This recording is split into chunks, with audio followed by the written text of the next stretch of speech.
哇，这也太香了！家里4个孩子，买的最多的就是大筒骨，尤其长个子的时候，很多人大骨头买回来不是清蒸就是炖汤，家里人早就吃腻了。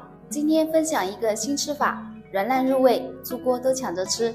大骨头买回家，千万不要直接焯水，那样骨头里的杂质出不来，肉质发财，腥味重。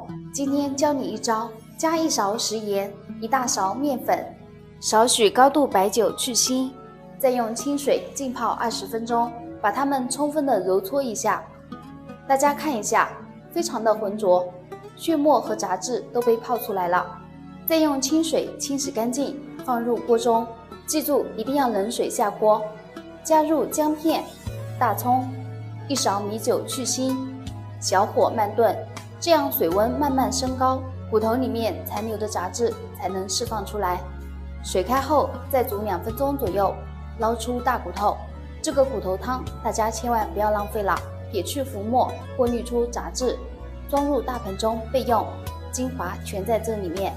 然后把大骨头重新放入锅中，加入葱姜、八角、桂皮，喜欢吃辣的再放2个干辣椒。重点来了，再加入1包酒店大厨都在偷偷用的大棒骨酱汁，其他任何调料都不用放。再加入1块钱的啤酒去异增香，然后加入刚才煮骨头的原汤，直到没过骨头，再用小火慢炖1个小时，最后大火收浓汤汁就可以了。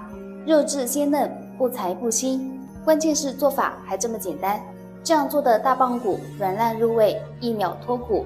家里有孩子的，赶紧给他们做起来吧。